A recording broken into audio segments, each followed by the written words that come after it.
So today I want to complete our discussion of the different counter terms. Are there any questions of what we did last time? You know, this renormalization of the phi to the 4 theory and the coupling constant and fixing the counter term. Okay. Is everything is clear to everyone? Or?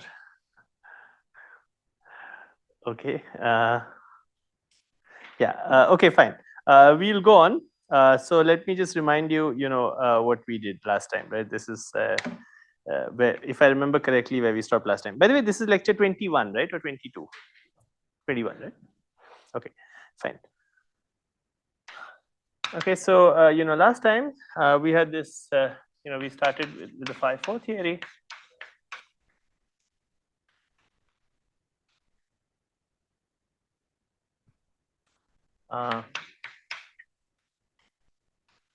And then we added various counter terms. B d mu phi squared. If I remember correctly, we call this D. Yeah, okay. And then, B and C we haven't seen so far. And in fact, in the phi to the 4 theory, these terms are, don't appear at first non-trivial order. You have to go to slightly higher order. So we'll in fact go to a different theory to see the impact of these terms. But the way we fixed this D counter term was, we looked at that and we said this amputated.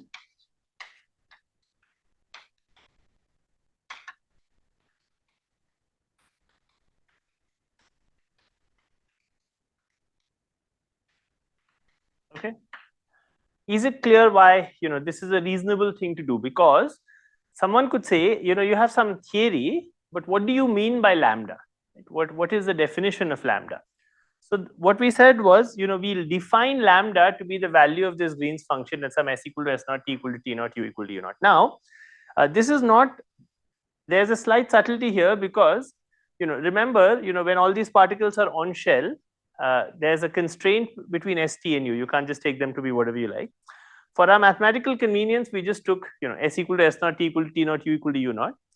However, you could say, you could make it this even more physical. You could say the physical scattering amplitude at some physical value of s equal to s naught, t equal to t naught, u equal to u naught, which satisfy the constraints that Mandelstam variables are supposed to satisfy, that is equal to minus I lambda. So there's nothing that prevents you from setting these to satisfy the constraint, although mathematically we didn't need it. And then you could say, I will really go out. I mean, imagine that you have this theory, and I will make a measurement of scattering of 2 of these particles to 2 others. That's some physical measurement we can do. And whatever the value of that amplitude is, which I'll get by doing measurements, I will call that lambda. Okay? So the point is that, the bare parameters that you have here are not the ones that you directly measure. The ones that you measure are something like this. So we are defining now the coupling constant by means of a physical measurement. Okay? Now we have to make sure that the theory that we have, which we think of as an effective field theory, is defined with some lattice cutoff. We have to make sure that the theory that we have matches this physical measurement. And that will tell us that these parameters that appear here have to have some values so that they match with this measurement in terms of this value lambda and in terms of the cutoff. Okay. So we use that to get, the value of D. And in the end, what did we find? In the end, we found, actually a pretty simple result. We found that if you looked at this Green's function, let's call this G4. Then this G4 had the form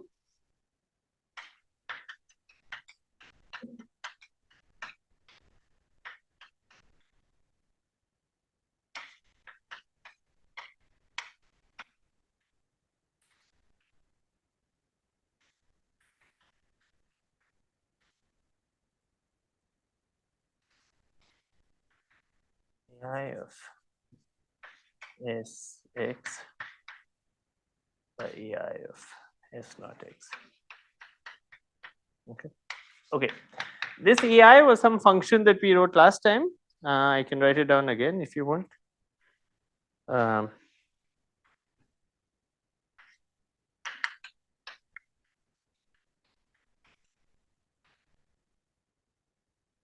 Square minus m squared.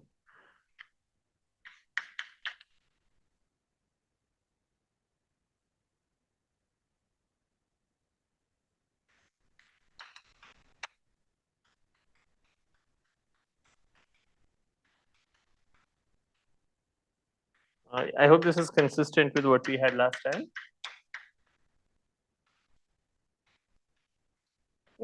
I have written AI of, let me write STUX, okay.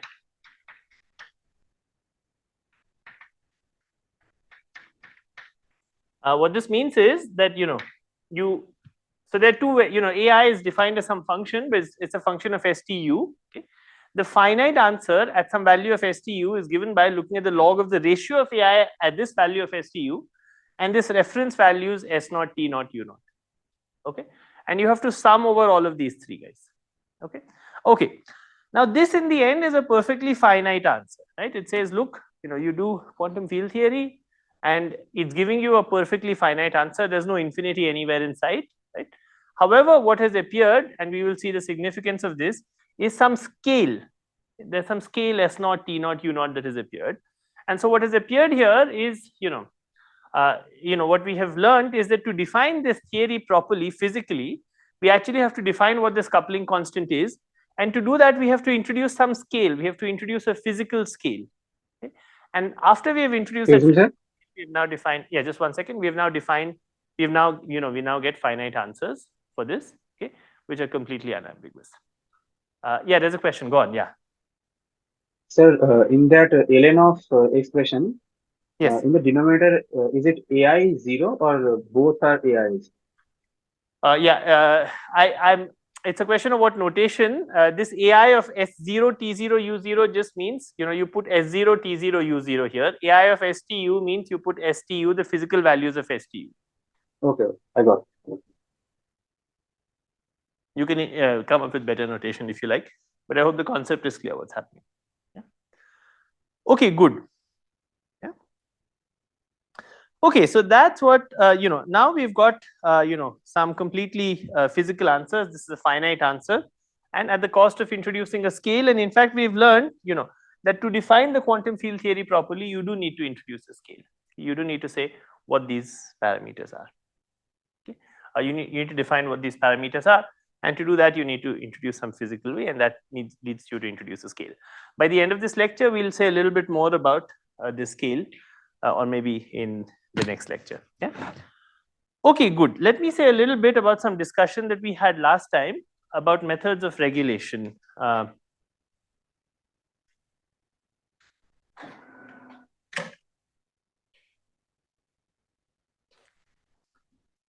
So the way we've done the way we regulated our answers.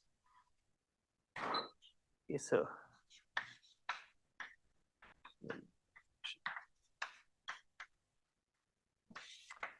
Okay, we introduced a cutoff. The simplest is to introduce a cutoff. Okay. And in fact, this is generally okay. Sometimes people like to use, if you introduce a cutoff and you use it correctly, you're generally okay. Okay. And this is the simplest method of doing a cutoff. And in fact, this is the most physical way of doing things, because this is telling us that you introduced a where is, after all, this regularization coming from? It's coming from the fact that a theory we should think of as being defined on some lattice scale, and this lambda you can think of as being as the inverse of the lattice scale. Okay? Of course, the parallel is not exact, but if you really wanted to introduce a lattice scale, then you would have to do something much more complicated. You'd have to have discrete phi's at different values. You'd have to have a discrete lattice and look at discrete phi's. You'd have some action which had discrete differences instead of derivatives. And all that can be done, but that's mathematically much more complicated, and therefore this is a much simpler thing where we just say that you introduce a cutoff lambda. Yeah. Okay, good. The next thing, yeah. Okay. However, there's another way which is called polyvillars, which I mentioned last time. Okay.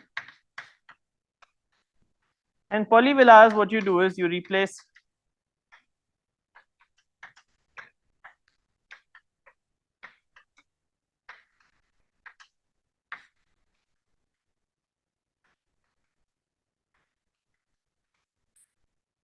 here, this is your cutoff. Okay. So what's happening now is that you have some some propagator, and the propagator has some propagating degrees of freedom. However, instead of having, you now say, well, there's a mass m, but for every particle that you have in the theory, you introduce another particle which propagates the same way, except its propagator comes with a minus sign. Now here, this is the cutoff, this capital M is the cutoff, it's a lot like lambda. And you see it has the same effect, because remember, where were the divergences coming from? They were coming from the high energy behavior of this p squared. Right? They were coming from the fact that we had an integral of d4p, and that integral of d4p, we had a 1 by p square, 1 by p square, 1 over p to the 4 that was log divergent. And look, you can cut off the degrees of freedom here as well. Physically, this is doing much the same thing, because what it's saying is that the propagator is basically 0. If you go to very large values of p square, much larger than m squared, then the propagator is 0. Okay? So it's saying that those degrees of freedom don't exist. Okay, so for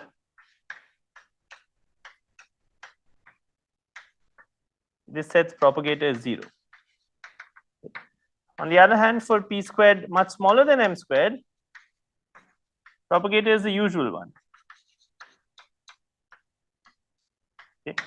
So do you see what this means? For p square much smaller than m squared, it's the usual propagator. This term doesn't matter. But for p square much larger than m squared, it just sets the degrees of, and that's like a cutoff, right? It's saying there are no degrees of freedom, once you go to high enough values of p squared. Okay. Okay. So this is another way of regulating things, it's clear in this way of regulating things that this m is like the cutoff lambda. Yeah. Okay. Now, another method which you will find in many cases is called dimensional regularization. But in fact, the dimensional regularization also corresponds to a cutoff. Okay, so this is the point I want to make.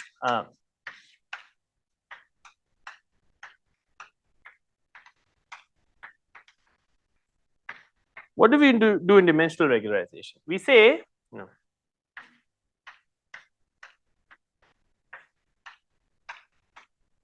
by something, right? Now, this thing in this case might be, p squared minus something, another factor of p squared minus something. So the integrals we have are of this kind, right? They're d4p by p to the 4th. Okay. Now we replace d4p with d of 4 minus epsilon p. Okay. What does this mean? Why is this something that's sensible? Well, it's just, it's a trick which says that, instead of working in 4 dimensions, let's imagine that we are working in fractional dimensions. We are working in 4 minus epsilon dimensions. Okay. In practice, what does it mean? Well, it means that, here you have p cubed dp. If once you go to the radial coordinates, and you should replace that with mod of p to the 3 minus epsilon d mod of p. Okay. And you see, if you do this, then at epsilon equal to 0, the integral that we looked at is divergent. But at any other finite value of epsilon, it's not divergent, because you see, now what will happen is that the integral will look like 1 over p to the 1 plus epsilon. Because it's d4p by p to the 4th, so that becomes p to the 3 minus epsilon. So it looks like 1 over p to the 1 plus epsilon. This integral has a divergence at epsilon equal to 0, but not for epsilon larger than 0. Okay. So if you had some finite value, if you had some value of epsilon away from 0, this doesn't have a divergence. And so what will happen is you will get some expression which looks like 1 over epsilon plus finite. If you open Peskin and Schroeder will tell you how to do this in great detail. But will not explain, or I don't remember exactly, might not explain what the physics here is. Okay, so this is a convenient way to do things. If you open tables of just doing how to do QFT integrals, a convenient way of actually getting finite answers is to use dim reg, okay? And then you'll just get finite answers. But the physics of what's happening is a little unclear, because it looks like you're doing some trick, right? And that's a little different from putting a cutoff lambda. Right? You might say, we had all this philosophy about what renormalization was doing, how you were putting a cutoff, but here, you're doing some trick, and that's different from putting a cutoff. So I now want to explain how, in fact, dim reg is also the same as putting a cutoff. And why is that? You see, when you replace d4p with d to the 4 minus epsilon p, you still have to make sure that your dimensions are consistent, right? Your answers still have to be dimensionally consistent. Therefore, in fact, you have to introduce a scale here as well, which is mu to the epsilon. You see? You see why? Or alternately, you can change the dimensions of your coupling constant. But whatever you do, you have to make sure that, you can't just say d4p, I'm going to replace with d to the 4 minus epsilon p. because then your answers would not be dimensionally consistent. So in fact, what you should really do is replace it with d to the 4 minus epsilon p into a scale mu to the epsilon. Do you see this? Is this clear?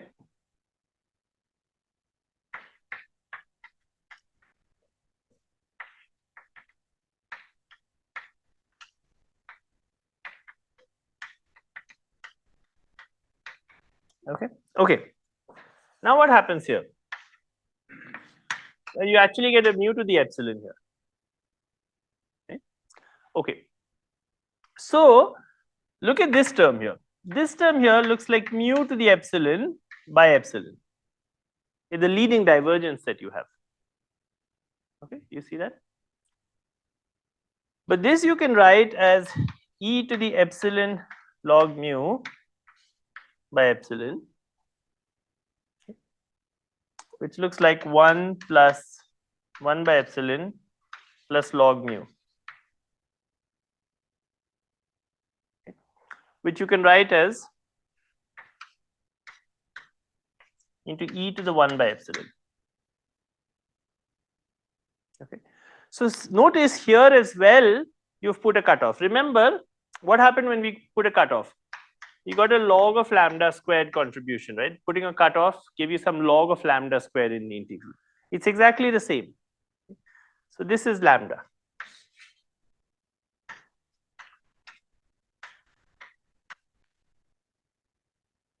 Okay. If epsilon is very small, you introduce some scale mu, and this lambda becomes some very large number. Okay, lambda goes to infinity as epsilon goes to 0. Okay. So doing dimensional regularization physically also corresponds to introducing a cutoff. So dim-reg is a trick, it's a convenient trick, but you should not get confused that you're doing something different. All ways of regularization, whatever you do, always involves putting a cutoff, even if sometimes they look different. Okay. So when you do calculations, you should feel free to choose whatever method you like, right? Whatever method you're comfortable doing calculations with. But remember that physically all these methods correspond to putting a cutoff. Okay, good. Are there any questions about this?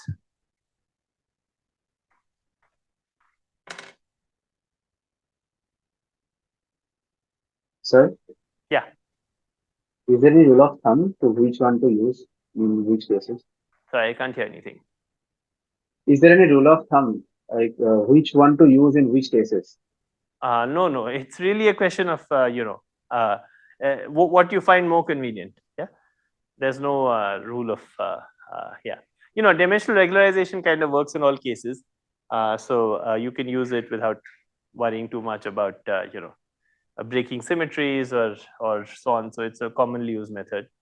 So you can so it really doesn't matter what you use. You can always use whatever method you like.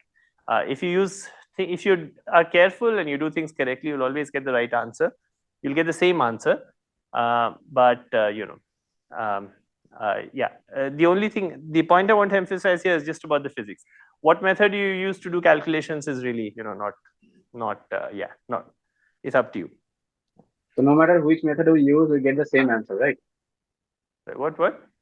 No matter which method we use, we get the same answer. Because the answer is physical, right? You're doing something physical. Right. So as long as you do everything correctly, you'll get the right answer. It's physics, right? You're going to get the same answer. In all cases, you're putting some cutoff. Yeah. What was the question?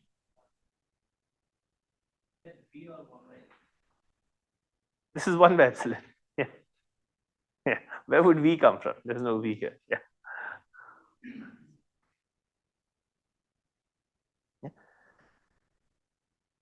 Okay. Okay.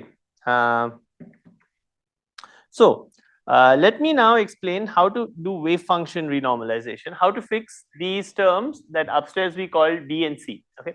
In fact, in the phi to the 4 theory, as I said, these terms don't occur at one loop order. You have to go to higher loop order. So we are going to go to a different theory where we'll fix these counter terms. Okay. And the different theory, and that's why I said, we'll study 2 theories, is the other theory that we have studied, which is the theory of nucleons and mesons. Okay. No, they can be fixed. You'll just have to go to one higher loop order. It's not that they. Yeah, you'll find the contribution at one loop. Yeah, you can also do it here. If you had a few more lectures, maybe. But we don't want. Of course, it's you can fix them, but it's just that the reason they don't occur at one loop. By the way, you can see if you think of the propagator, what are the one loop corrections you can write down to the propagator, right? Well, there's this correction, but this is kind of a trivial correction. It doesn't have any dependence on the external kinematics, right? So what dependence can you write down that corrects the 2-point function? You see, these terms B and C have to do with corrections to the 2-point function, right? But what can you do that will correct the 2-point function in a phi to the 4th theory? In a phi cube theory, there are things you can write down, but in a phi 4 theory, there's nothing you can do that will correct the 2-point function. Now, of course, you can do this.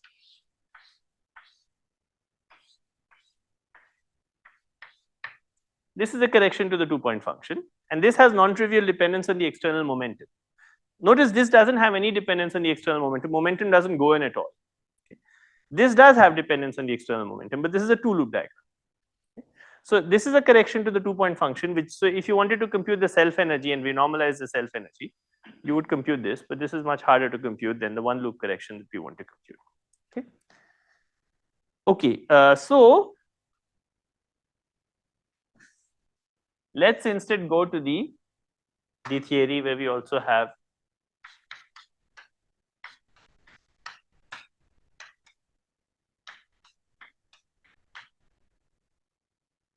this guy we don't need, or doesn't even matter if it's there.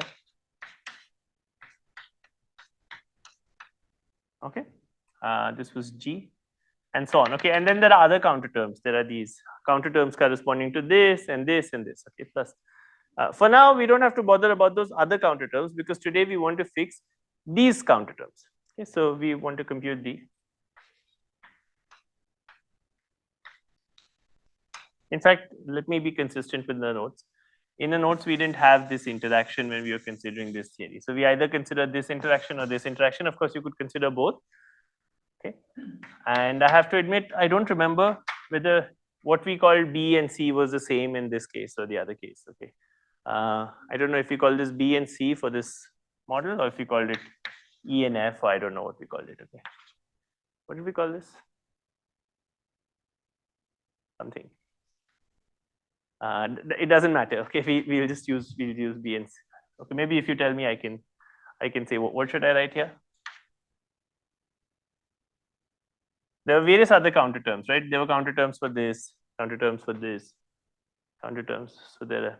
Do you remember what we call the counter terms for phi? The quadratic counter terms. What did we call it? This was b by 2, and this was c by 2. Plus c by 2, and this was plus. This was also plus. Okay, fine. Okay, anyway, right? So we have some counter terms which we need to, and this was not there.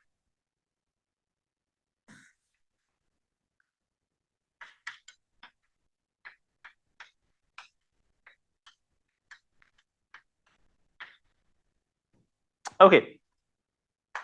Now, in the case where in this model, we do have a diagram that corrects a 2-point function of the phi.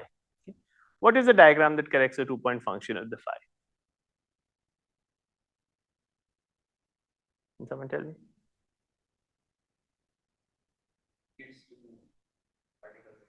Exactly.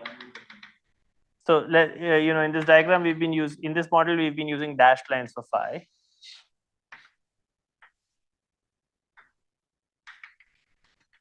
Okay, this is the diagram that will correct the 2-point function. So it's a momentum k. This momentum also has to be k by momentum conservation. Okay.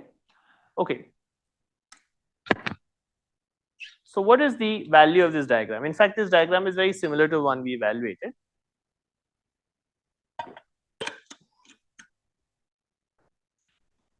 Okay, and let's try and so we won't have to do much of the calculation again, but let's try and write down what the diagram is. Okay, so there's a momentum p that runs here. Let's make it run this way. and there's a momentum P plus K that runs here. Okay. Okay. So what does the diagram look like? Well, you have the minus IG, you have the minus IG, okay, and then you have an I by P squared. However, this is minus mu squared. That's the mass of this meson that appears here. Okay, not the mass of this phi, but the mu that appears here. Even though we are computing the self energy correction to the phi particle, the mass that appears here is the mu mass. You see that?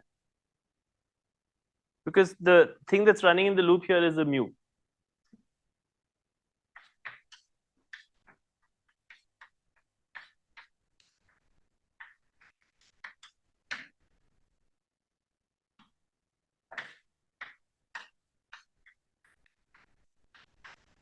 Okay, so this thing has a name. Remember what we called it, right? We call this guy, let me see if I have my minus signs right, we call it minus IP squared.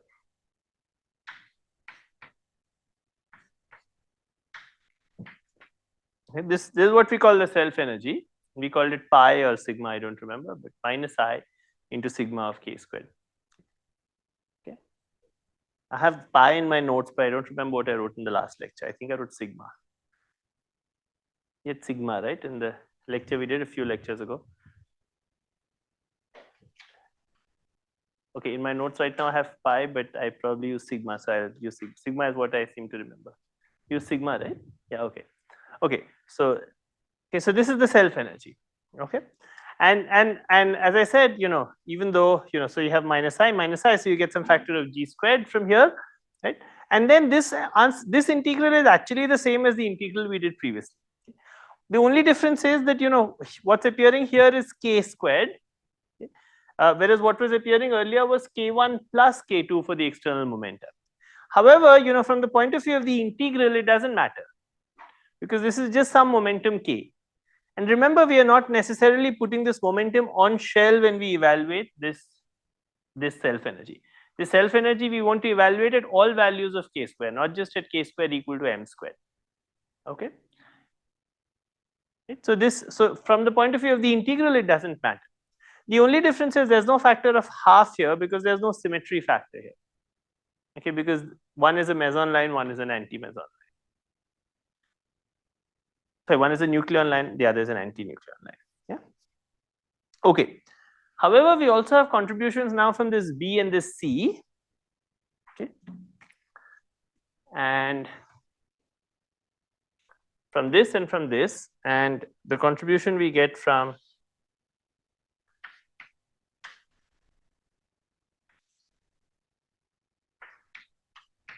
okay. So the contribution you get from the C is just plus IC. Okay. That's the contribution you get from the C. Okay. Because C, this is just a phi squared interaction. So what's the Feynman diagram? Well, it just has two phi's jutting out, doesn't care about the momentum. Okay. The contribution you get from the D, from the B looks like plus IB K squared. Why does it look like plus IB K squared? Because see, what you have here is d mu of phi. Right? So d mu of phi, when it acts, pulls down a factor of momentum from this side. It pulls down a factor of ik mu from the other side, but pulls down a factor of minus ik mu from the other side. Okay? So you get a k squared, okay, but with a plus sign, and then there's a plus sign here. Okay. Okay. Okay, good. So this is what we have found now for our answer for the self energy. Okay. Now we need to fix this B and this C to meet what renormalization conditions? Does anyone remember? How are we going to fix this B and C?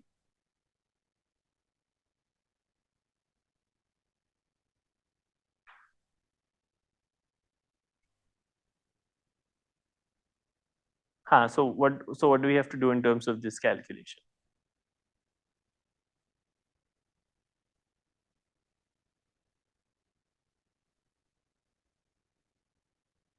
Okay, good, excellent.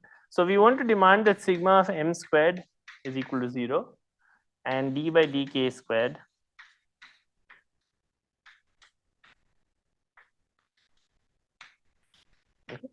So we have two conditions and we have two terms, okay, and we are going to fix those to set these two equal to 0. Okay. So this is the renormalization condition. Okay, okay, good.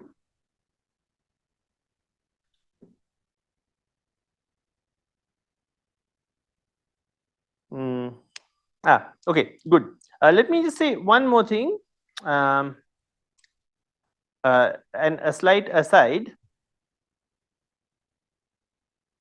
You know, this term that we got, okay, we got by demanding. So this term, this we have to fix because this tells you that there's a pole at p squared equal to m squared. Okay. Remember how we got this term? This came from resumming these kinds of expressions, right? Because if you look at the correction to the 2-point function, you'll get this, then you'll get one more loop of this kind, and so on, so on. You'll keep getting those. Once you resum them, unless sigma of m square is equal to 0, the propagator won't have a pole at the physical mass. So you want there to be a pole at the physical mass. So this is fixed, there's no choice here. However, in fact, we have a bit of a choice here, although that's not the method we'll take, and that's because remember I said there are two things you could do, right? You could either try to fix the residue to 1, or you could work with a propagator which looks like, or you could say that we work with a propagator which looks like z by p squared minus m squared plus I epsilon. Okay. And what is so in some books you will find, instead of using this condition, we instead try to find a wave function renormalization factor. Okay. And that wave function renormalization factor says that the propagator looks like z by p square minus m square plus I epsilon. And you try and figure out what this z is. Okay. And later, when you in the LSZ formula, this z appears again. Okay. Now we have kind of got rid of that z. We've said z equal to 1, okay, which also we can do. Now these two things are completely equivalent. Okay. Why are they completely equivalent? Because you see, I could always, right now we are working with the field which has the property that phi k 0, okay, phi 0, okay, is equal to 1. However, I could also choose to work, someone could say, I don't like this field, I want to work with a different field which has the property phi tilde 0 k is equal to square root z. Okay. And then they would say, well, I want to compute correlators of this phi tilde. Okay, you want to compute correlators of phi. But of course, all correlators of phi tilde are related to correlators of phi, okay, just by dividing by a factor of square root z. Okay.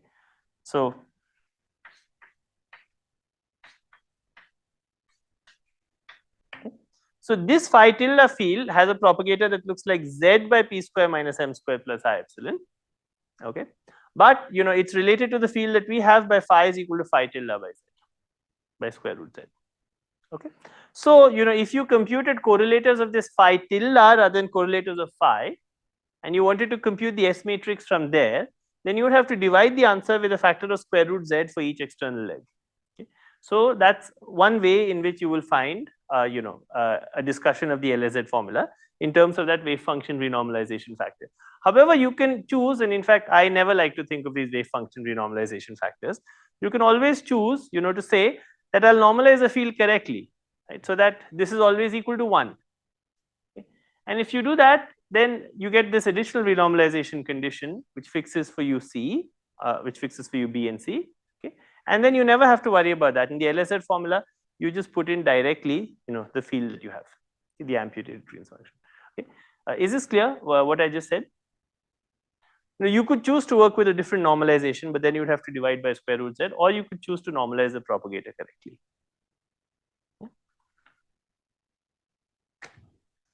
Okay.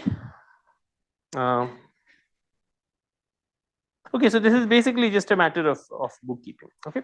Okay. Anyway, so we have actually already done this integral.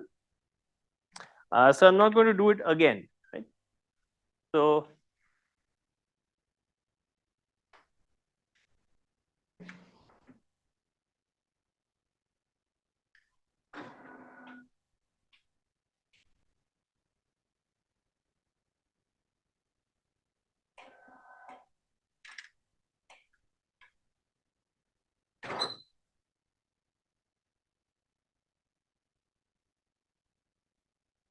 Okay, so now there's some messy algebra that follows, but in fact, the concept should be pretty clear.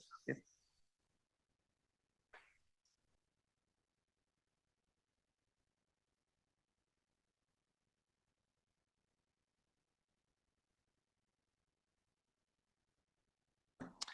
Okay, so what is this minus I sigma of k squared? Well, very simple.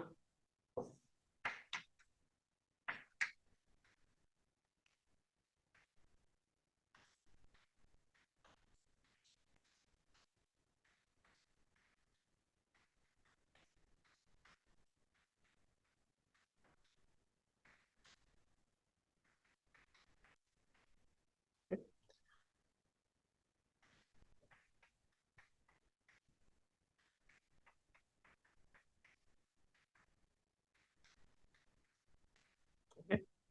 It's the same answer as the answer we had previously. Okay, it's not different, except previously somewhere before. Oh yeah, you see that's s into x minus x squared. What appears here is not s or t or u, but k squared. Because what was appearing there also was just the square of the momentum that was coming in from external legs. Here, the momentum that's coming in from the external leg is k, therefore what appears here is k squared, right? Okay, one difference is, notice it's not m squared that appears, even though, as I said, you know, the mass of the scalar field is m. What appears here is mu squared, because that's the particle that runs in the middle. There's another difference, which is earlier we got the answer. I don't know if we wrote it here. Yeah, which is we had 32 pi squared. Here we have ig squared by 16 pi squared. Okay, and the 16 and 32 has to do with the symmetry factor. Okay? Otherwise, it's the same answer. Do you see that? Do you see why it's the same answer? Do I have to do it again? Is this clear to everyone?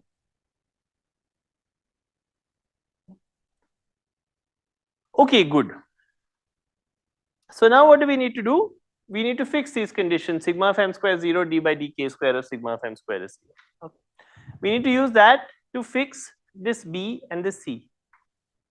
Okay. Okay. So what follows from now is just some algebra.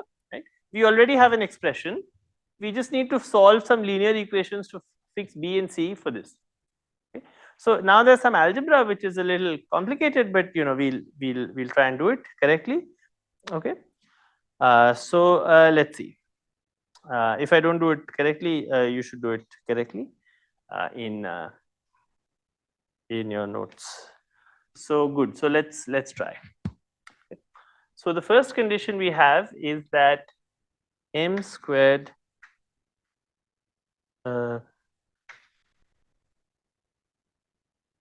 into b plus c plus g squared integral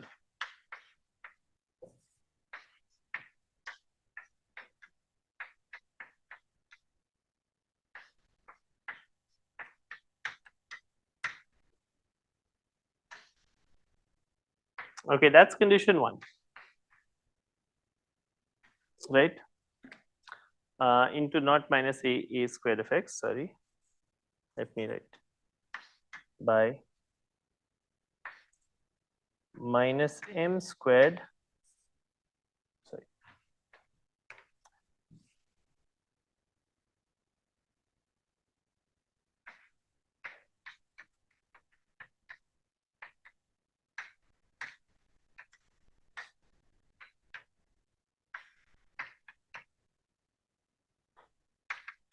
okay, thank you. Yeah. So one condition we get is that when you set k equal to m squared, which is case you should put k squared equal to m squared here, then this sum should be 0. Okay, this is one condition that we have. Is this clear? How we got this? What, there's a mistake? Huh?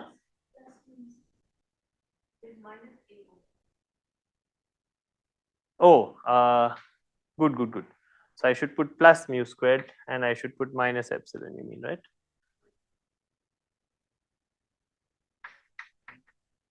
That's what you mean, right? Okay, thank you. Thank you. Yeah. Good. Thank you. Is there any other mistake in this? Okay, very good. So this is one expression that we have. Okay. Okay, one condition. What's the second condition? Well, we have to look at d by dk squared. Okay, but look at the c term. The c term, poor thing, doesn't have anything to contribute to d by dk square, right? Because it doesn't multiply, doesn't have any dependence on k at all. So for the second contribution, for this contribution, this is not going to appear at all. The c term is not going to appear at all. We will just get the b term. Okay, and so what we'll get will just be b, because you differentiate it with respect to k squared, that just gives you b. Okay, and plus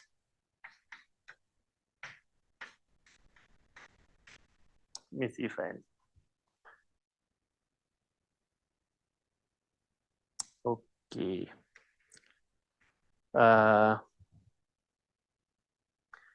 Let's see if I have this correct here. X d by dk squared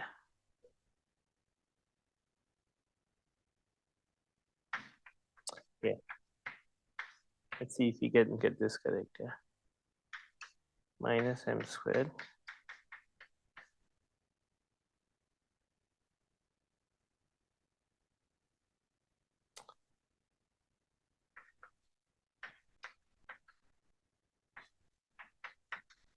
okay.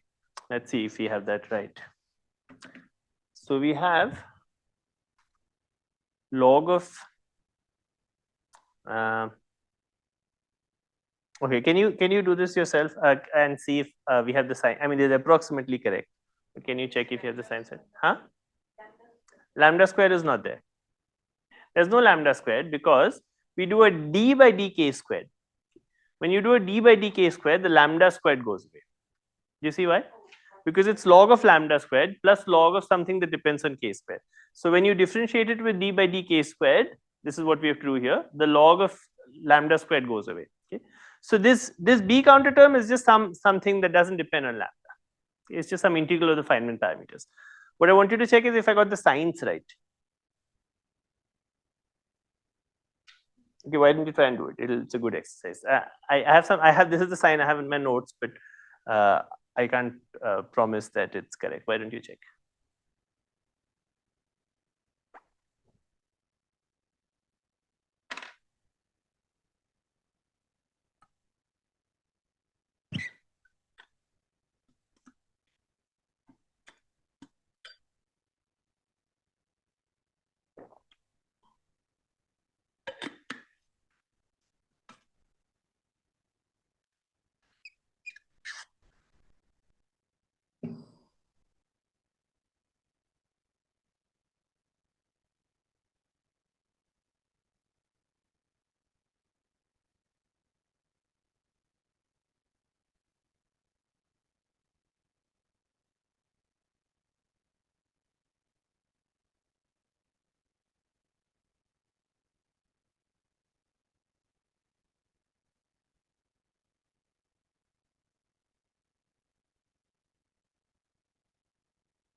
Okay, I think the sign is probably okay because you have log of this, which gives you a minus sign overall. Okay, and then when you differentiate it, you would have got a minus sign, but because of the overall minus sign, that cancels off.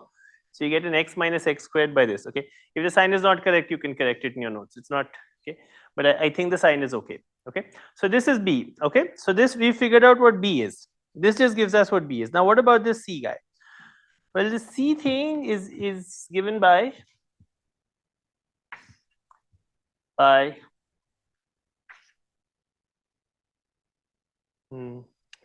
So we have m squared b plus c. So c is just given by solving this equation. Okay, so c is just so let's just use we won't write this formula for b, but we know that b is equal to minus g squared of this. Okay, and c is just given by minus m squared b minus this.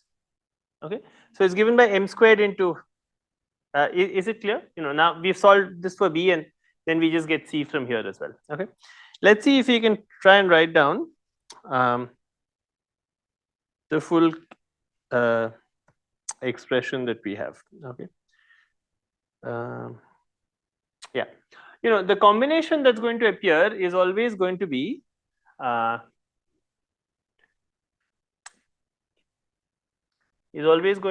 k squared b, okay, plus c, because you see that's the thing that always appears. Okay, but c is equal to, this is equal to k squared b, okay, minus g squared by 16 pi squared integral log of lambda squared by minus m squared x minus x squared plus mu squared minus 1 over epsilon this minus m squared b.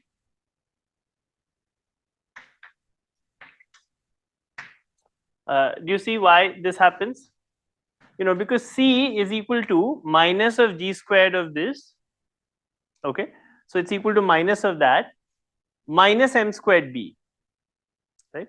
So when you look at k squared b plus c, you always, or the only point I want to make is you always get k squared minus m squared b minus this thing. So this is just equal to k squared minus m squared b minus this. So that's the combination that always appears. Do you see? So k squared b plus c is equal to k square minus m squared b minus g squared of this. Okay. And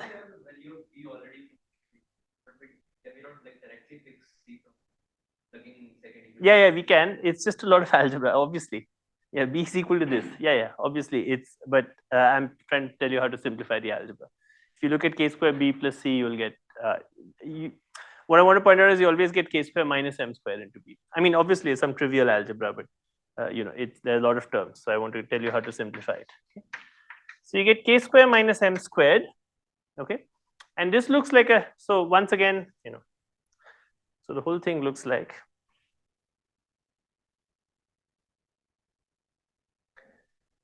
minus g squared by 16 pi squared, okay, into k square minus m squared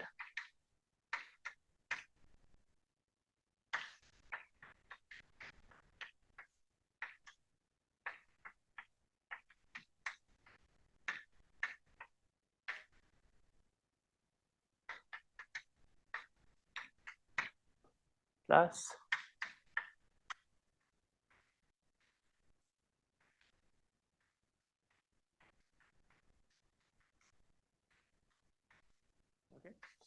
so the term that appears always in the self energy is k squared b plus c, okay, which looks like this. Do you see that? Because you know this looks like k squared minus c is equal to this minus of this minus m squared b, and therefore you get k square minus m squared b, and so you get k square minus m squared into b is just this, it's minus of this. Okay. So there's an overall factor of minus g squared by 16 pi squared, and then you get k square minus m squared into x minus x squared minus, I mean this calc. Okay. Okay, I hope I'm getting my signs right, but I hope in any case, you know, even if we're making some mistakes of signs, which I hope we are not, I hope that, you know, the concept of what we're doing is clear, right? We're just trying to solve some linear equations. Okay, good. So now, in fact, we've got the answer for the self energy at any finite value. Why? Because the self energy is just given by this plus I case plus this contribution plus I into this contribution. Okay. Well, what's going to happen? Obviously, what's going to happen is that this term is going to cancel. You see, the log of lambda squared term is going to cancel. Right? And all that will happen is instead of a minus a squared x, this term will appear, this is log of this, will appear on top here. Right? So we can write down a final answer for the self energy.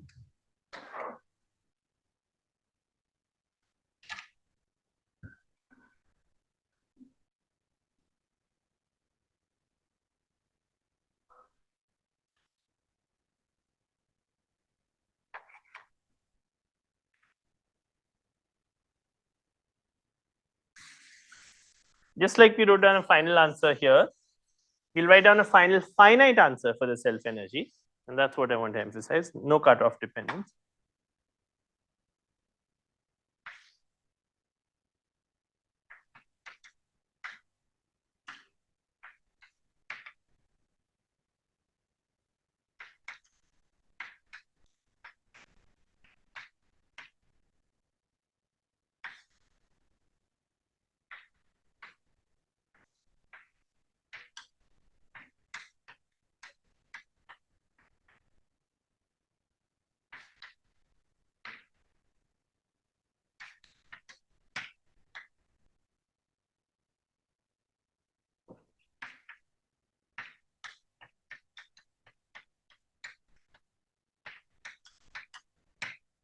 Okay.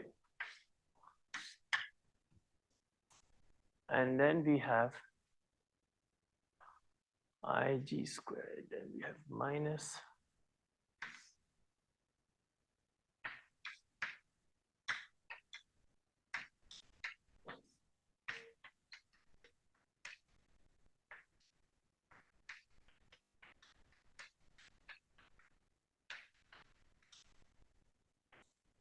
okay. Okay, so that's our answer actually. Okay. And notice there are various integrals for Feynman parameters, okay, that we haven't done. We could do if we wanted to, but it's we don't have to do. Okay, but these are just some finite integrals from 0 to 1.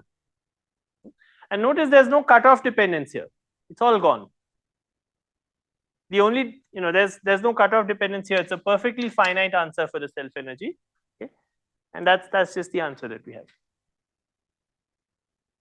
Okay, so even though once again we had a divergence, in this case, if we demand that correctly, that the particle has a mass at m squared, okay, the particle has a pole at, or the propagator has a pole at p square equal to m squared, and that the field is correctly normalized, we see that we get rid of those terms. Okay, so here we didn't have to introduce a scale, an external scale by hand, as we had to do for the coupling constant.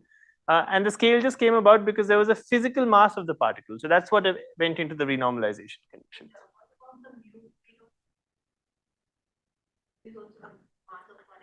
Mu is the mass of another particle. That's correct. So if you were to compute the self energy correction to mu, then you would find how that self energy looks like. Okay, but remember, mu itself, mu and m are just some numbers. Mu is the physical mass of that particle. M is the physical mass of the scalar particle. Okay. You could now ask, what about sigma of pi of k squared for the nucleon? And there would be some contribution you would get there. Okay. And you could do a similar analysis there, and you would find some similar expression there. What will happen is the physical mu and both will be interrelated. So you'll get equal. What do you mean two expressions? Sorry, if you did that at leading order, you would not get two expressions. You would just find that in the expression you have for, so it's a slightly more complicated integral.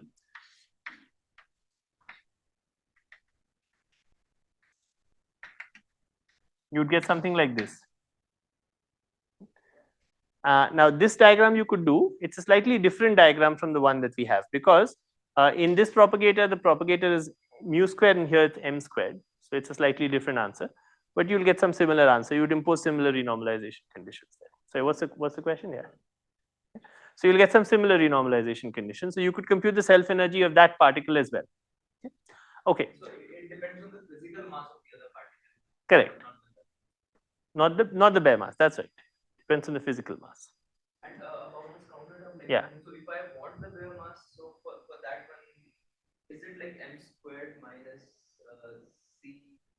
The bare mass is yeah, you can think of it that way. Yeah, that's right. That's the bare mass. Okay, whereas the bare mass squared is is that plus c. Yeah. Okay, so this is the answer that we get.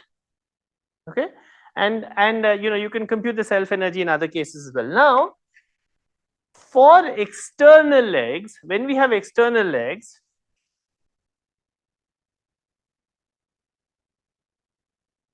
we never have to worry about this sigma of t square. Okay, for external legs,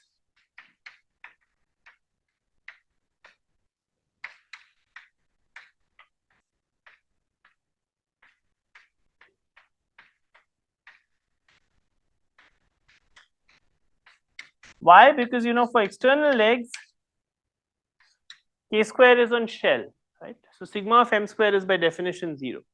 So if you want to just look at the external propagators, when k square is equal to m square, you don't have to worry about it. But for internal legs, you do have to worry about it, right?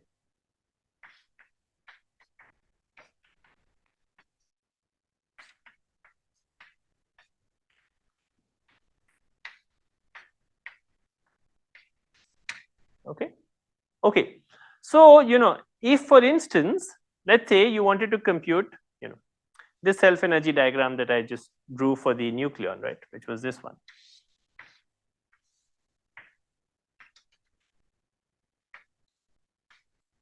Okay. Of course, to leading order, the propagator that you would put in here would just be the 1 by p square minus m squared. Okay. But if you wanted to go to next leading order, then in fact you would need to put in 1 by p squared minus sigma of k squared minus m squared. Right? So you see that perturbation theory can quickly get pretty complicated, because the expression we found for sigma of k square is already pretty complicated.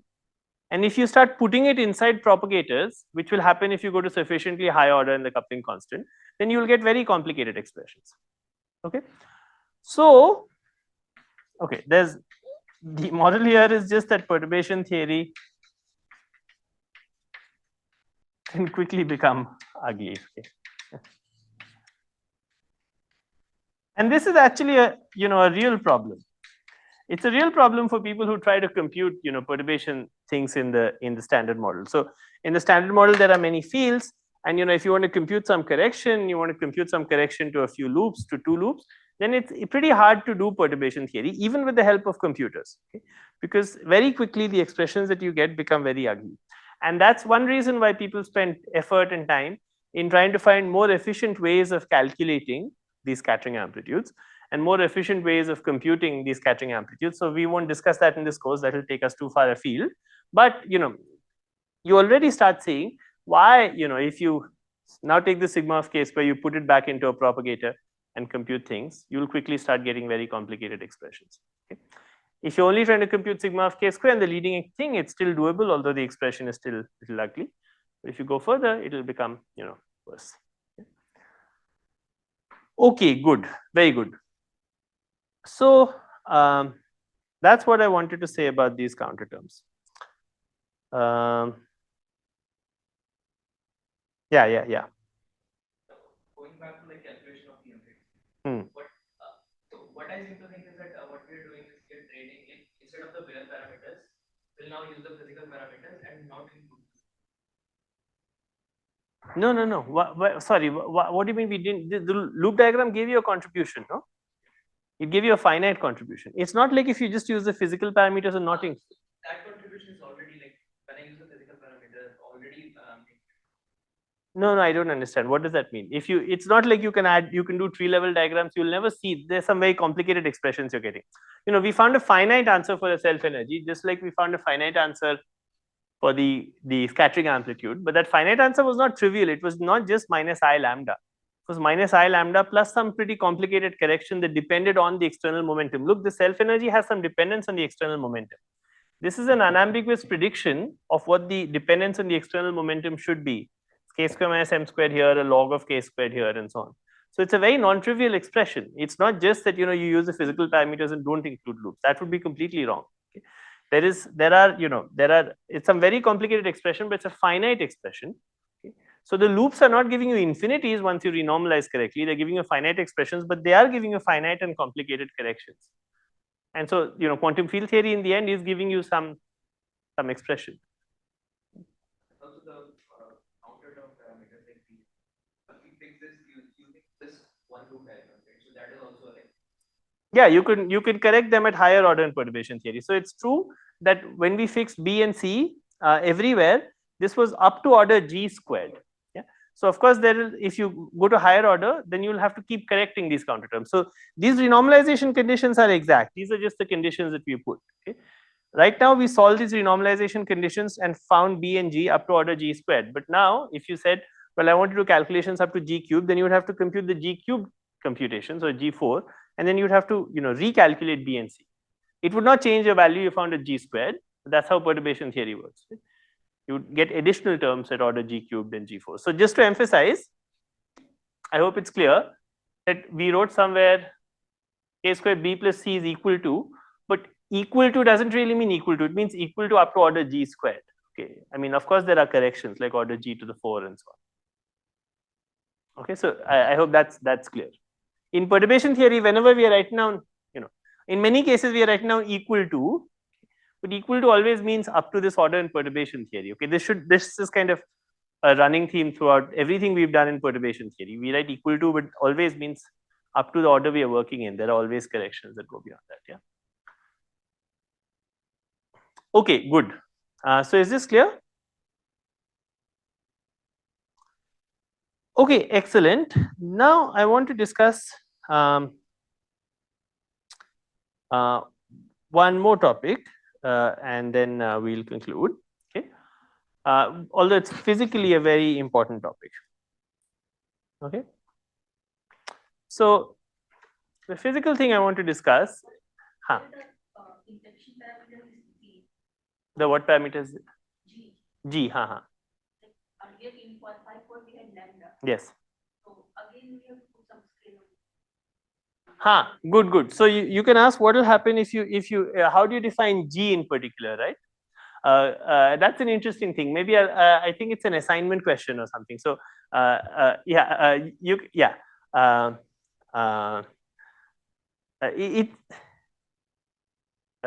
trying to see how much I should tell you. You're right. So I want to say something about the scale invariance. Okay. In fact, maybe we'll give it in an assignment, and you can see how you have to renormalize G.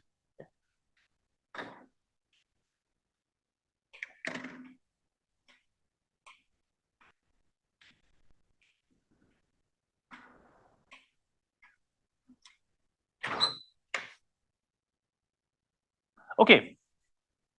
However, let's go back to the phi to the 4th here. Okay.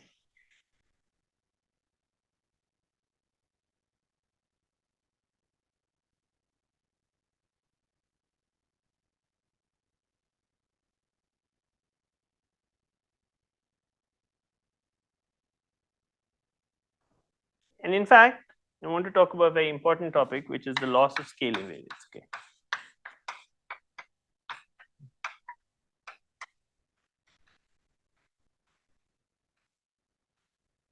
Okay, good.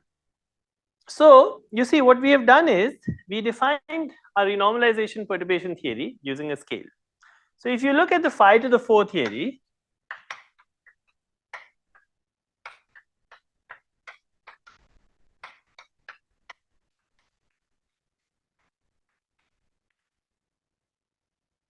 classically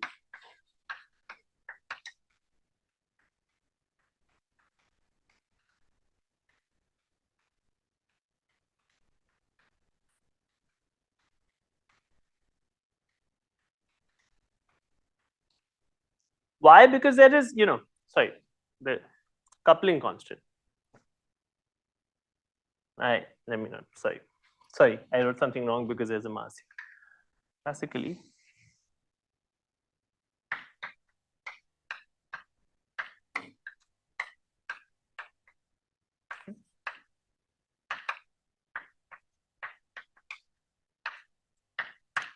so there is a mass here, there is a scale, of course, that you're getting from the mass. If you didn't have a mass, then you could have said classically, in the absence of a mass, let's say you set the mass to 0, then what I wrote earlier would have been correct, which is that classically the theory without a mass looks like it's scale invariant. In the presence of this mass, at least this coupling constant, you would still say seems to have dimension m to the 0. So you might have concluded from that the coupling constant kind of has the same strength, the coupling has the same strength at high energies and at low energies. Okay. However, we see that this is not true. Okay.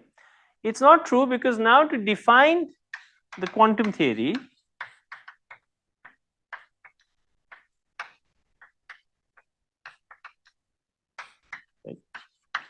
we had to introduce a cutoff.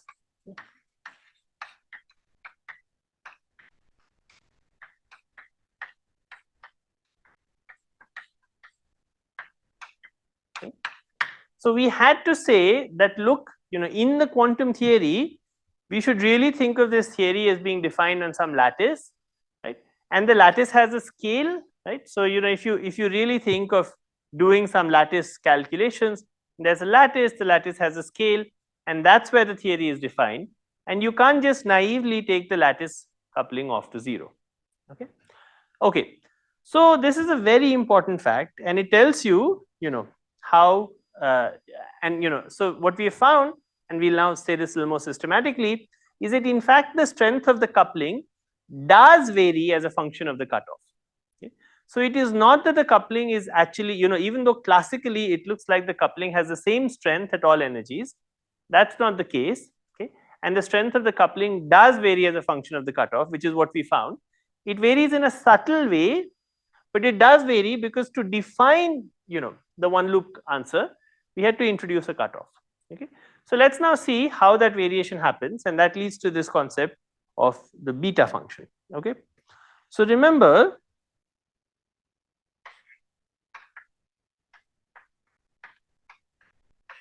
okay, remember, let's work for a minute in terms of the bare parameters lambda. Okay.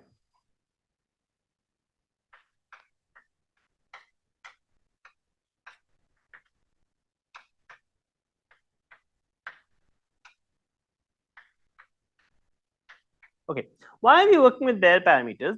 The kind of question we are trying to ask here is the following. Say we define the theory at some lattice scale. So say I've defined the theory at some lattice scale. So I have a lattice,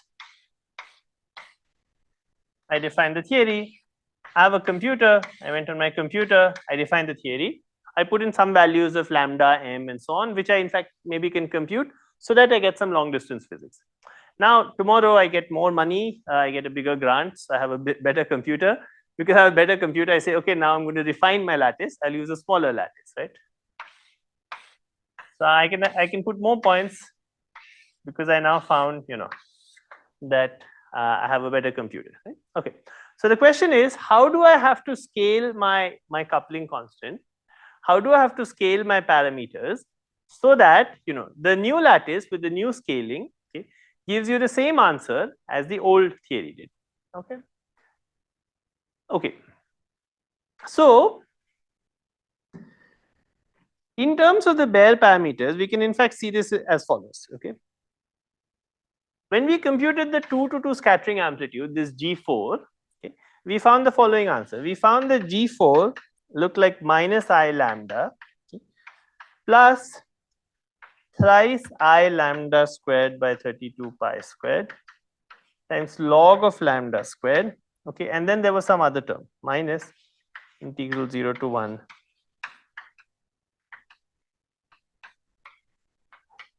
Okay.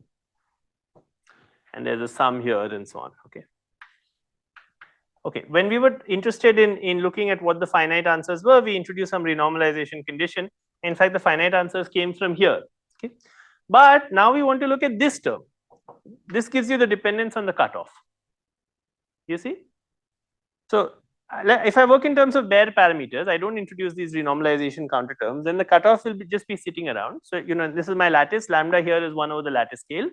And I'll find that this 4-point renorm term that I had, this amputated Green's function, it looks like minus I lambda plus 3 I lambda square into log of this capital lambda squared plus those other finite terms. Is that clear? Is this clear to everyone? Okay, good. So now I want to ask, as we change lambda,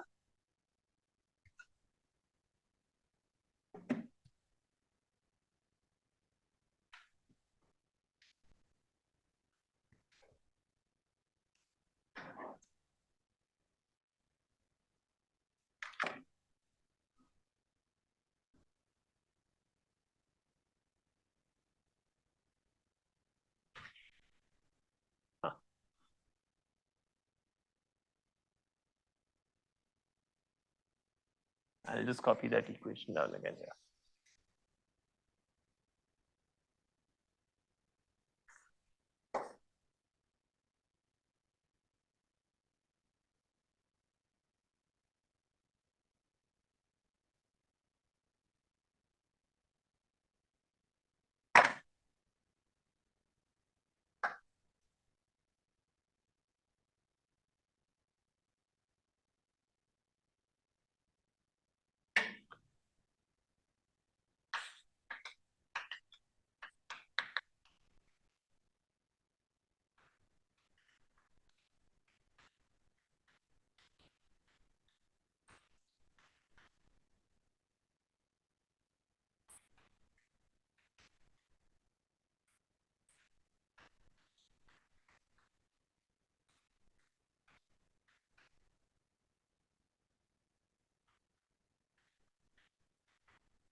Why is there a 3 here?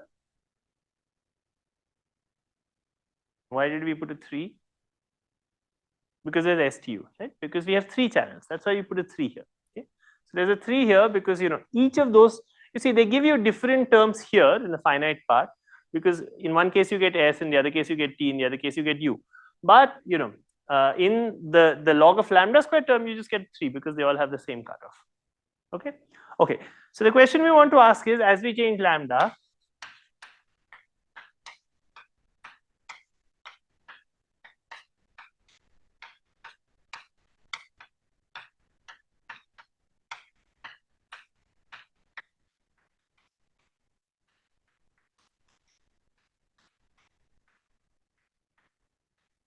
okay, that's the question that we want to ask. Okay, as we change the cutoff scale, how should we change the coupling constant? This is the bare coupling constant. This is the coupling constant that's going there in the lattice, so as to get the same predictions. Okay, you see that? Okay, good. How should we do that? How do we fix this? Well, obviously, right, this is the physical thing, right? So this is the term on which we are setting renormalization conditions, right? So if you change the coupling constant, well, you should demand this remains invariant. So we should set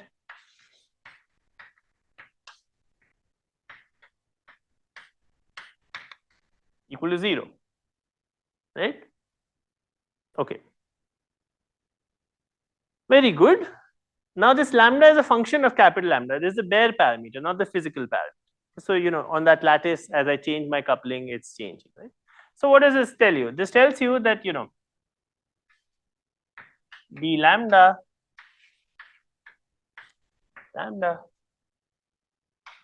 plus thrice lambda squared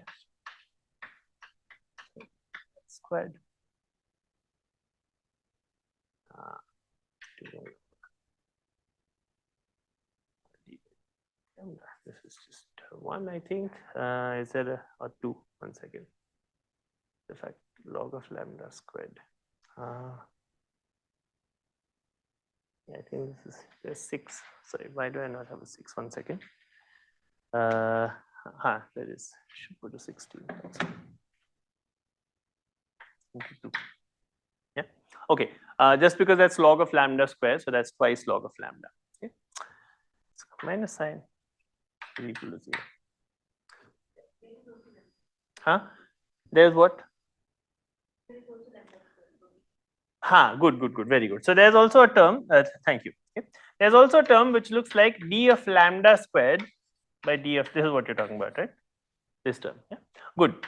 However, notice this term just looks like lambda into d lambda by d log lambda. Okay. Notice what is d lambda by d log lambda? It's lambda squared. So this term is lambda into d lambda by d log lambda. So it's actually lambda cubed. So at leading order, if you're trying to figure out what is d lambda by d log of lambda, you can, in fact, you don't have to differentiate this with d log lambda because this term is log of lambda cubed. Do you see why? In fact, the equation that we got is this plus 6 times I, or 6 times lambda d lambda by d lambda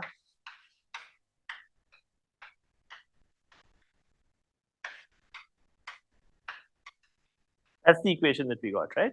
However, when you solve this perturbatively, you see the first equation you'll solve will just be this, right? Which will tell you d lambda by d log lambda is lambda squared. When you substitute that here, you will find this is lambda cubed. Okay. Therefore, to leading order, we don't have to worry about this term. You have to worry about it high order, but not at leading order. Yeah. Okay, good. So at leading order, the answer we have is just that d lambda by d log lambda is equal to 3 lambda squared by 16 pi squared. Okay. Okay. So this is the differential equation. It tells you as I slide that lattice scale, as I make my lattice scale finer and finer, remember lambda is the inverse of the lattice scale. So decreasing, making the lattice finer because I got a bigger grant is like making lambda larger. Okay. Okay, so I can now use this and I can solve this equation for lambda. Right? So what do I get? Well, I get d lambda squared 3 by 16 pi squared log of lambda. If I integrate this, from some initial to final value, I will find that 1 over lambda initial minus 1 over lambda final is equal to 3 by 16 pi squared into log of lambda final by lambda initial. Okay.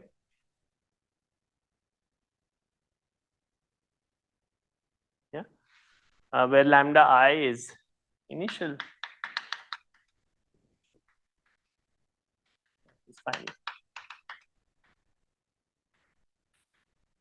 Okay. Same for capital lambda.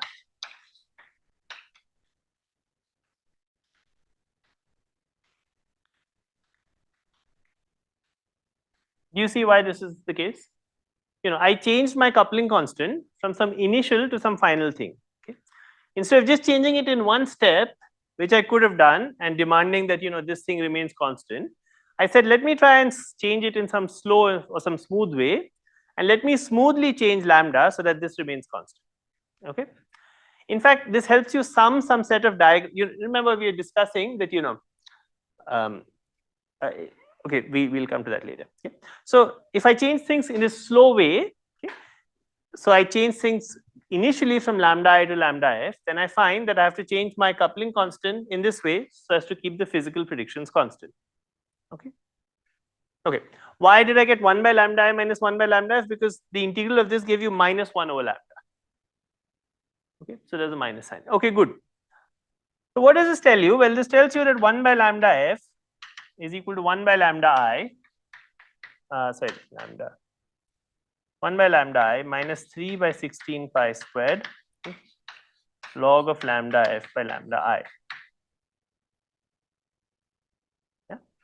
In particular, that tells you that lambda f is equal to lambda I by 1 minus thrice lambda I by 16 pi squared log of lambda f by lambda I.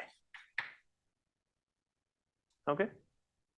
So if you invert this, you will find. So lambda f is equal to this, then I can take a common denominator, and lambda f looks like this, okay, in terms of lambda I. Okay.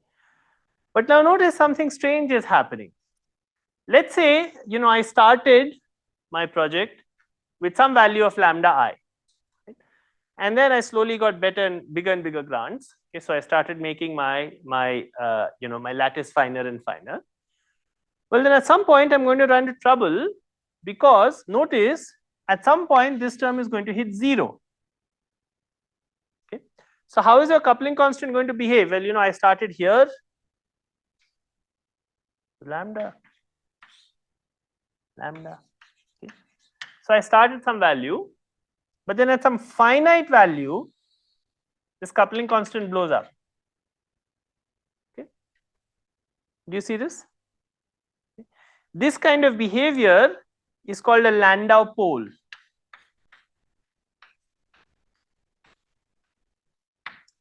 It tells me that, for this phi to the 4th theory, in fact, there isn't a good continuum limit. The higher order term. Yes.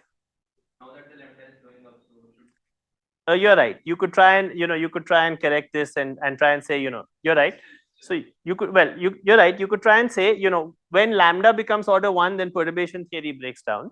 And so, in principle, I could ask what happens when the theory becomes strongly coupled. Could it be that, somehow this doesn't blow up? There's no, so you're right. That's a good question. And we have not actually answered that question. What we have said is we are naively assuming that this growth continues, but you're absolutely right. That in fact, I could have said, beyond this, my calculation is just not valid once lambda becomes of order 1. So I can't really do the calculation. So really, what we are finding more precisely is not that lambda blows up, but at least that the theory becomes strongly coupled. So you start with a theory which has some perturbative lambda. As you flow it, it becomes strongly coupled. Okay. You're right, we've not strictly shown that it blows up. Okay. But when it becomes strongly coupled, then this description in terms of fields and saying there's a particle of phi and so on anyway doesn't make sense if the theory is strongly coupled, because all that is some perturbative statement. Okay. So it really tells you need to move to some other degrees of freedom, and these degrees of freedom are not good degrees of freedom to work with. Okay. So this kind of behavior is called a Landau pole, and what it tells you is that this theory by itself, or what it suggests, does not have a good continuum limit. Okay. Unless something very subtle happens, and when you go to very high lambda, you get some fixed point, or somehow it does have a continuum limit. What this naively suggests is that this quantum field theory by itself does not have a good fixed point. Okay. And this equation, okay,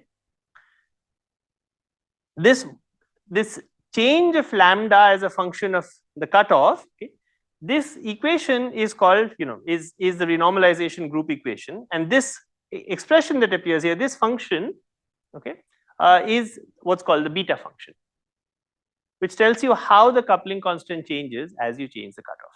Okay. And famously in the phi to the 4 theory, which is the case where people computed these beta functions, they always found that these beta functions had this flow that told you that as you try to take the continuum limit, if you started with some value of lambda, you would find these kinds of Landau poles. Okay. This is why for a long time people thought that quantum field theory was not really a very good thing, because there was no good way to really take a continuum limit. Okay. And that's because they computed these beta functions for many different cases, for scalars, for fermions, and so on. You got different values. The fact that we got 3 by 16 pi squared was specific to this theory. Maybe sometimes you'd get 1 by 16 pi squared, maybe sometimes you'd get some other number, maybe you'd get 7 or 11 or whatever, right? But you're always finding that there were these Landau poles in the beta functions that people calculated. Okay. Famously, in the case of QCD, or in the case of non-abelian gauge theories, this beta function has the opposite sign. So rather than having a sign here which looks like plus, you have a sign here which looks like minus for the case of gauge theories. Okay. So gauge theories have the property that they do have a good continuum limit. Okay. And gauge theories have the property that they become asymptotically free, in that if you try and define the theory at shorter and shorter distance scales, then in fact the coupling becomes weaker and weaker, whereas here the coupling becomes stronger and stronger as you try and define the theory at shorter and shorter distance scales. Okay.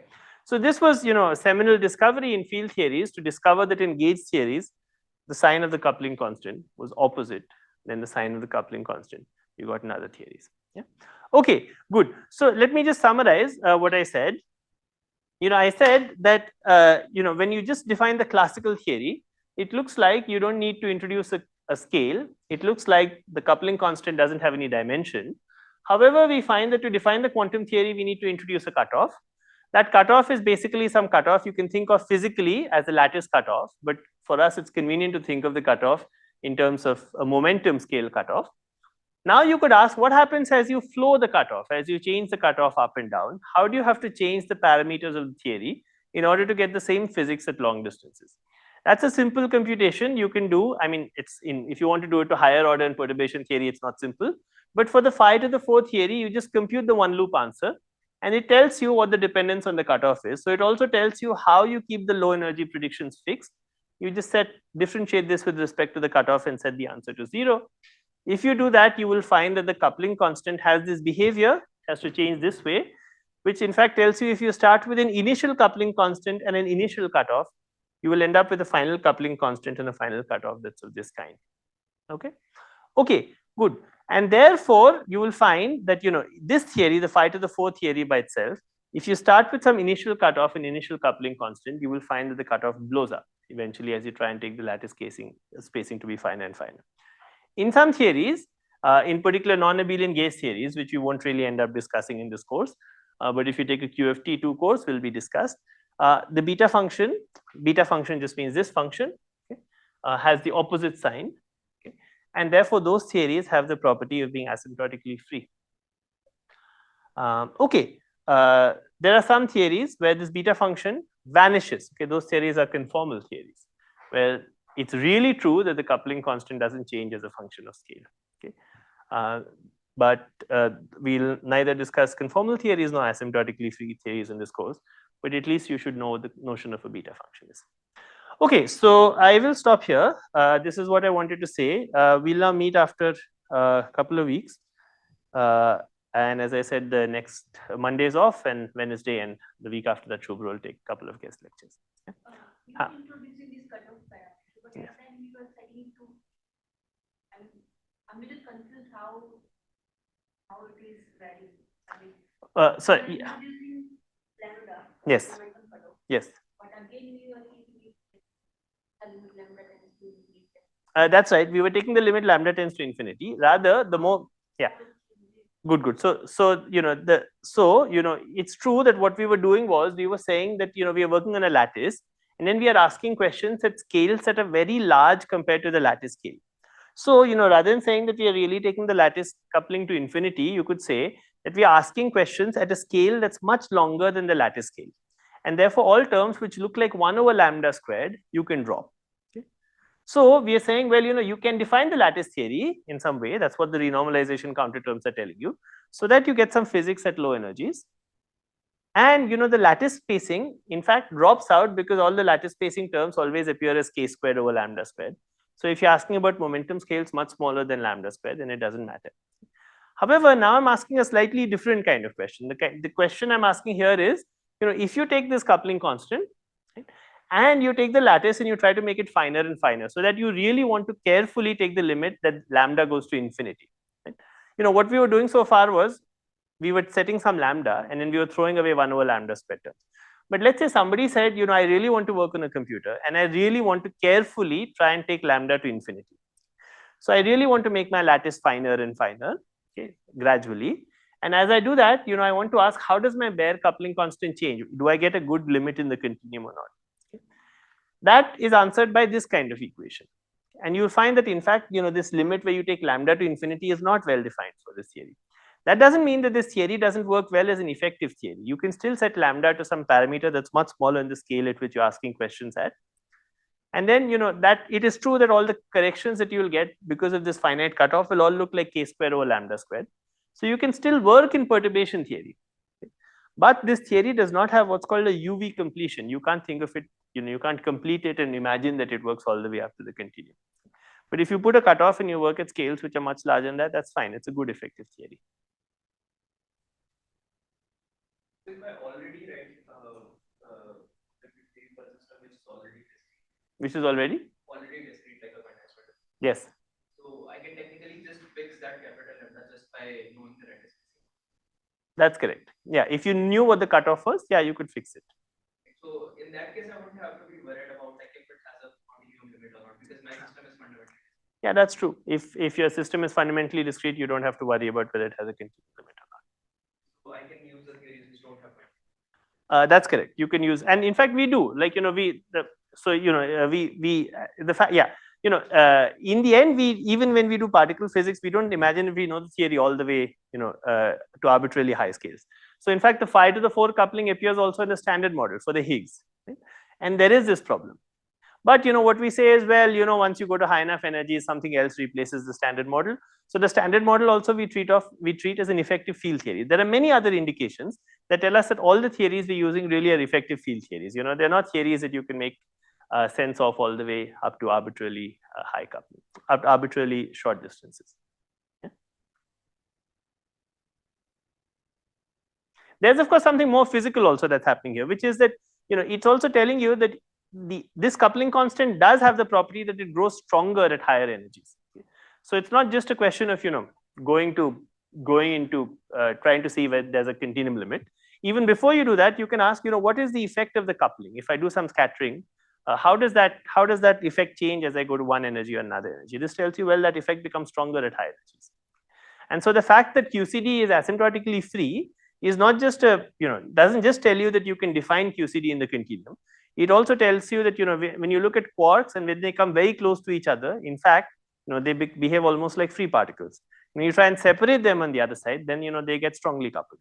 Okay? So there's also another physical fact. It's not just that you can change the lattice spacing, but also tells you how the coupling varies as a function of energy.